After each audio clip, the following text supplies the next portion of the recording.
Good morning. That's right, indeed. About 3,000 people will be coming here to Andover to pay their respects to people who lost their lives in the war.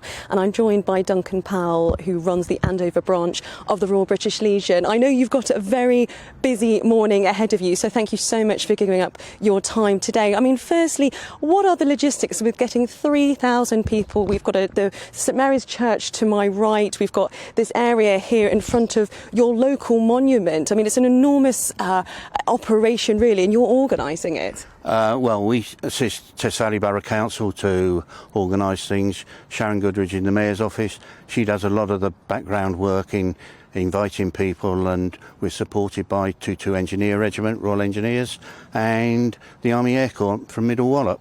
And we have a parade which starts down in Bridge Street and marches around the town, forms up in here, where we've got, say, a lot of the public, 3,000 were here in previous years. We expect about the same this year. I'm responsible for putting all the poppies out and everything else for Andover and district. We do 19 odd villages for the poppy appeal, as well as the town. And I just organise placement of the poppies.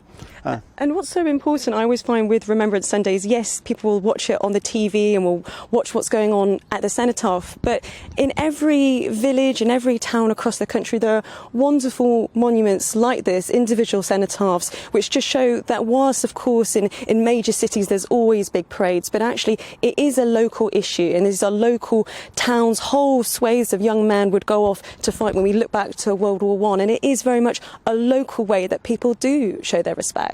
That's right. In some of the villages, just single monument, and for example in Crawley, I've just provided a wreath for them to lay at their memorial, and that's just a couple who lay it every year for remembrance. And of course, Andover has particular significance. I was interested to know that's actually the headquarters for the British Army, and there's an incredible history here, isn't there, with the military in terms of the RAF, in terms of, you know, it was actually, the airfield here was actually attacked when the Battle of Britain. So it's amazing to think there's that history there, very much so. Well, I used to live on the airfield when I was serving at the Logistic Executive. When it was a Logistic Executive, then it became the Army headquarters, and which is where my son's actually serving at the moment.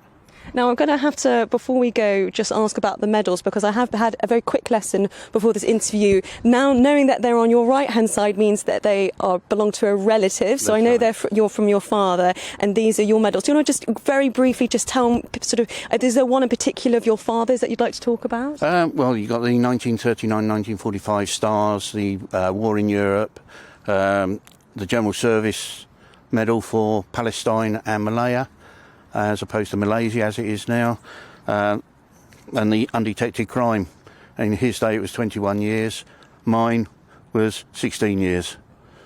Well, thank you very much for speaking to us. Really appreciate it. I know you've got to get on. You've got lots to organise. Thanks very much for letting us come along. We're here at St Mary's Church in Andover, where around 3,000 people are expected to come and pay their respects on Remembrance Sunday.